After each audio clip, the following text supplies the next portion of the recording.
The role of a social worker is a critical role, a role of assisting and protecting those most in need in our society.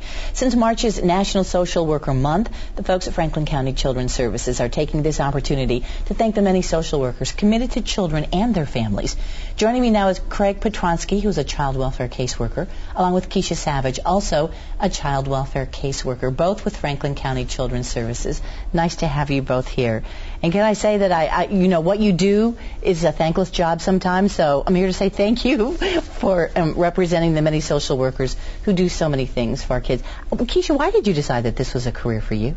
Actually, it kind of just fell into it. I was already kind of helping people and advocating for people on my own and didn't realize that it was actually something that I could go to school for and get paid for, so...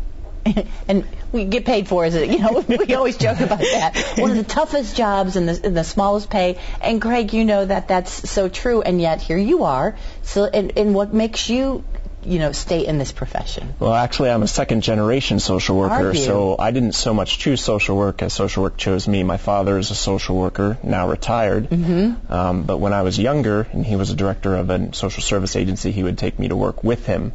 So from an early age, I was exposed to the social work field, and it somehow found me as an adult. Do you think that most people who are social workers like you have an inner, drive, motivation to help people?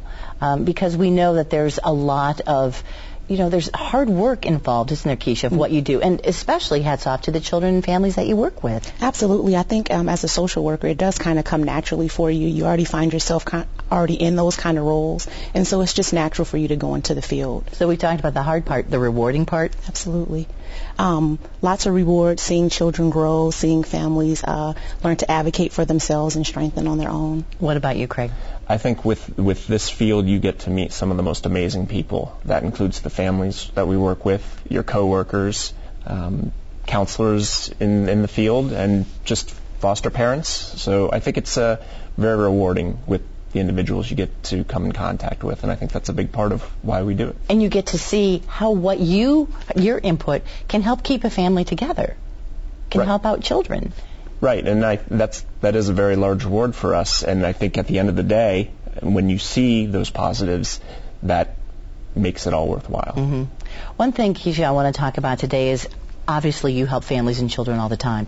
The community may not realize how they can help, and a big way that they can help is if they see a child or children who are in trouble, who seem to be neglected, who and what should someone do if they come across a child that looks like they're neglected or there are abuse issues? I guess one of the first things they can do, depending on their relationship, is to just have a conversation with that child.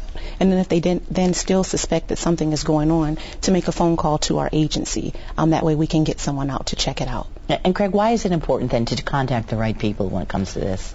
Because when you look at child welfare, safety comes first, and what we want to do is make sure that kids are protected.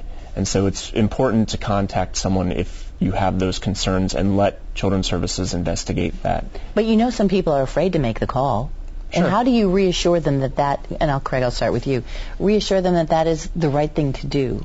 Well, number one, the call is anonymous, and so if there are concerns, that's the biggest thing. But number two, Children's Services will go out and do due diligence and investigate. And I think that's important to make sure that safety is addressed. We have that abuse hotline on the screen, Keisha, and I know that you want to tell folks if they have seen a child that seems in an unsafe environment, they should make that call. Absolutely. The best number to call is 614-229-7000, or if there's a more urgent need, you can always call your local police department if you feel that something needs to be addressed immediately. I know that you both have seen a lot of changes in what's gone on in children and families. Are we heading in the right direction, Keisha? Absolutely. I think we are trying to focus more on strengthening families where they are in the community and advocating for them, providing resources, more focused on keeping families together. And that's important, isn't it, Craig, that everybody work together to keep together? Definitely. And I think an example of that is we've started a program called Alternative Response, and it focuses strongly upon keeping families together, working with families within their home and in their community, and accessing those community resources so that we can keep families together, strengthen those families. And I think it's a good program, and I think it's going well. And working. Well, Craig, Keisha, it's such a pleasure to have you both here. Thank you so much, and happy National Social Worker Month. Thank you.